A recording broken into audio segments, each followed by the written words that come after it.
فضائل نماز۔ معزز سامعین کرام، آج کی ویڈیو میں جو حدیث پاک میں آپ لوگوں کے سامنے بیان کرنے جا رہا ہوں، اسے سننے اور دیکھنے میں ہم سب کی کامیابی ہے۔ نحمدہ و نصلی علی رسولہ الکریم، اما بعد فاعوذ باللہ من الشیطان الرجیم، بسم اللہ الرحمن الرحیم۔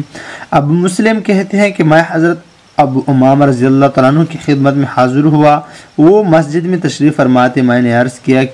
کہ مجھ سے ایک صاحب نے آپ کی طرف سے یہ حدیث نقل کی ہے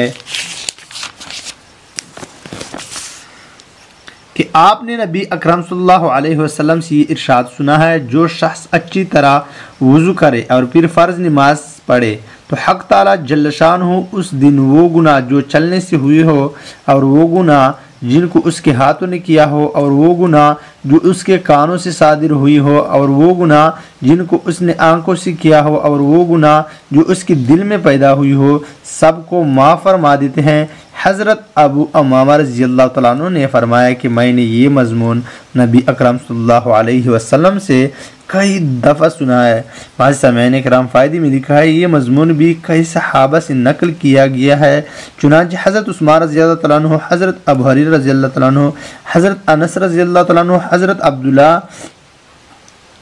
رضی اللہ تعالیٰ عنہ،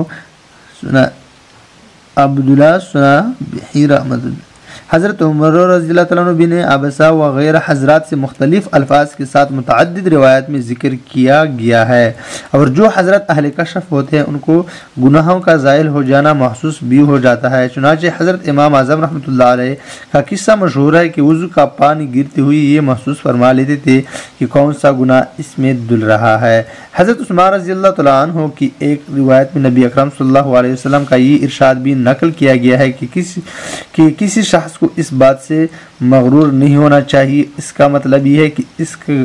اس گمنڈ پر کہ نماز سے گناہ معاف ہو جاتے ہیں، گناہوں پر جرأت نہیں کرنا چاہیے، اس لیے کم کہ ہم لوگوں کی نماز اور عبادت جیسی ہوتی ہے، ان کو اگر حق تعالیٰ جل شانہ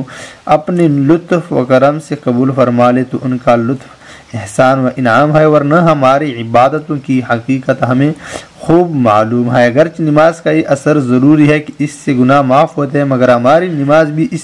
قابل ہے کہ اس کا علم اللہ ہی کو ہے، اور دوسری بات یہ بھی ہے کہ اس وجہ سے گناہ کرنا کہ میرا مالک کریم ہے، معاف کرنے والا ہے، انتہائی بغیرتی ہے۔ اس کی مثال تو ایسی ہوتی ہے کہ کوئی شخص یوں کہے کہ اپنے ان بیٹوں سے جو فلاں کام کریں اور درگزر کرتا ہو تو وہ نالائق بیٹے اس وجہ سے کہ باپ نے درگزر کرنے کو کہہ دیا ہے جان جان کر اس کی نافرمانیاں کریں گے۔ وآخر دعوانا ان الحمدللہ رب العالمین۔